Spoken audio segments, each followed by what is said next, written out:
रानू चिड़िया टून। सुंदर वन के जंगल में रानू चिड़िया अपने पति गिल्लू चिड़ा और अपने दो बच्चों चीकू और पीकू के साथ रहती थी। रानू बहुत मेहनती थी और गिल्लू उसका हर काम में साथ देता था। एक दिन घर में बैठे बैठी रानू ने कहा, गिल्लू, घर में सारा राशन खत्म हो चुका है और अब खाना बनाने के लिए कुछ नहीं है। बच्चे भी भरपेट खाना नहीं खा पा रहे हैं। ऐसे कब तक चलेगा? हमें कोई नया काम शुरू करना चाहिए। गिल्लू बोला, हाँ रानू, तुम ठीक कह रही हो। हमें कुछ ना कुछ करना चाहिए। ऐसे कब तक जिएंगे हम? अगर हम मेहनत करेंगे तो जरूर सफल होंगे। तभी बंटी कबूतर वहां आई। बंटी कबूतर बोला, रानू, मैंने तुम्हारे हाथों की मैगी खाई है। तुम मैगी बहुत स्वादिष्ट बनाती हो। तुम्हारे हाथ की मैगी पूरे जंगल में सबसे स्वादिष्ट है। तुम मैगी की दुकान क्यों नहीं खोलती? रानू को बंटी कबूतर की बात पसंद आ गई। गिल्लू, क्यों ना हम मैगी की दुकान ही खोल लें? जंगल में मेरे हाथों की मैगी सबको बहुत पसंद भी आती है। इस तरह हमारा काम बहुत अच्छा चलेगा। अगले ही दिन सुंदर वन में एक नई मैगी की दुकान खुल गई। बोर्ड पर लिखा था, रानू मैगी सेंटर। दुकान खुलते ही ग्राहकों की भीड़ लगने लगी। धीरे धीरे रानू की मैगी का स्वाद पूरे जंगल में प्रसिद्ध हो गया। लेकिन ये बात सुनकर कालू कौवा और कालू कौवी को बिल्कुल पसंद नहीं आई। दोनों पहले से ही रानू और गिल्लू से जलते थे। कालू कौवी गुस्से में बोली, देखो कालू, कुछ ही दिनों में रानू की दुकान कितनी प्रसिद्ध हो गई है। दोनों को रोज कितना पैसा मिलता है। अब तो वे बहुत धनी हो जाएंगे। कालू कौवा बोला, अगर ऐसा ही चलता रहा तो पूरा जंगल उसी का नाम लेगा। सब उसी की बात मानेंगे। हम ऐसा कभी नहीं होने देंगे। हमें कुछ करना होगा। दोनों ने रानू की दुकान बंद करवाने की योजना बनाई।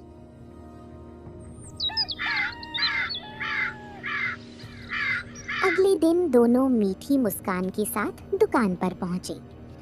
अरे रानू बहन, तुम्हारी दुकान तो बहुत सुंदर है और तुम मैगी भी बहुत स्वादिष्ट बनाती हो।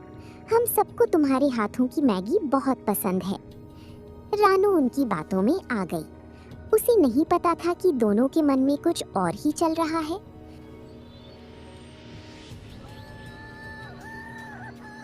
उसी रात कालू कौवा चुपके से दुकान के पीछे गया। उसने रानू की मैगी की दुकान पलट दी।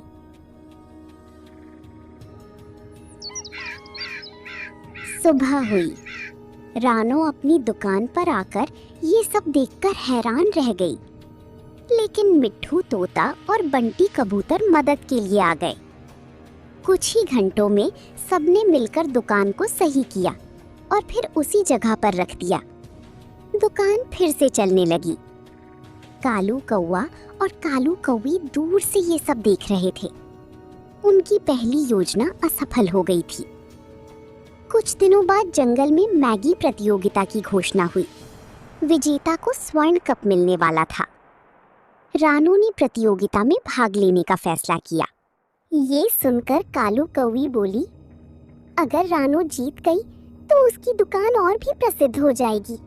कालू, हम इस बार कोई गलती नहीं करेंगे। इस बार रानू को जीतने भी नहीं देना है, चाहे कुछ भी हो जाए। कालू कौवा बोला, इस बार हमें कोई बड़ी चाल चलनी होगी और रानू को मैगी प्रतियोगिता जीतने से रोकना होगा। प्रतियोगिता से एक दिन पहले दोनों रानू के पास आए। रानू बहन, हम तुम्हारी मदद करना चाहते हैं। हम सब मिलकर इस प्रतियोगिता को जीतेंगे। रानू ने उन पर विश्वास कर लिया। जब रानू कुछ देर के लिए बाहर गई, तब कालू कौवी ने उसकी मसालों वाली थैली छिपा दी। अगले दिन प्रतियोगिता में पहुंचकर रानू को पता चला कि उसके खास मसाले गायब हैं। रानू घबरा गई। हे भगवान, मेरे मसालों की थैली कहाँ गई? आखिर कौन ऐसा कर सकता है? अब मैं क्या करूं? तभी चीकू बोला, माँ, आपने हमें सिखाया है कि कभी हार नहीं माननी चाहिए। आप बिल्कुल भी चिंता ना करें, आराम से ढूंढिए, हम सब आपके साथ हैं। गिल्लू चिड़ा भी बोला, हिम्मत मत हारो रानू, हम लोग हैं ना, कुछ नहीं होगा, देखना हम लोग ही जीतेंगे। रानू ने नए तरीके से मैगी बनाई। उसने जंगल की ताज़ी सब्जियों का उपयोग किया। मैगी इतनी स्वादिष्ट बनी कि सभी हैरान रह गए। प्रतियोगिता का परिणाम आया। पहला स्थान रानू चिड़िया। पूरा जंगल तालियों से गूंज उठा। कालू कौवा और कालू कौवी का चेहरा उतर गया। वे दोनों ये बात कर रहे थे, हमने तो रानू के मसालों की थैली छिपा दी थी, फिर ऐसा कैसे हो सकता है? कोई बिना मसालों की इतनी स्वादिष्ट मैगी कैसे बना सकता है?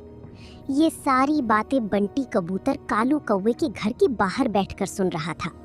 अगले दिन बंटी ने सारी बात रानू और गिल्लू को बता दी। अब सभी सावधान हो गए। अगले दिन रानू ने अपने घर में चोरी करते हुए दोनों को रंगे हाथों पकड़ लिया। कालू कौवा घबरा गया। रानू ने शांत स्वर में पूछा, तुम लोग ऐसा क्यों करते हो? हम तुम लोगों को कितना मानते थे और तुम लोगों ने ही हमारा हमेशा बुरा करने की सोची। कालू कौवी की आंखों में आंसू आ गए। कालू कौवा बोला, हम तुमसे जलते थे। हमें लगता था कि पूरा जंगल सिर्फ तुम्हारी तारीफ करता है। रानू बोली, सफलता मेहनत से मिलती है, किसी को गिराने से नहीं। तुम लोग भी मिलकर अच्छा काम करो, तुम्हारी भी लोग बातें करेंगे। दोनों को अपनी गलती का एहसास हो गया। उन्होंने रानू और गिल्लू से माफ़ी मांगी। उस दिन के बाद उन्होंने कभी कोई साजिश नहीं की। इस तरह मेहनत, ईमानदारी और हिम्मत की जीत हुई और बुरी नीयत हार गई। प्यारे दोस्तों, ऐसे ही और मज़ेदार वीडियो देखने के लिए हमें लाइक और सब्सक्राइब करना ना भूलें। जल्द मिलते हैं अगले वीडियो में। तब तक के लिए धन्यवाद।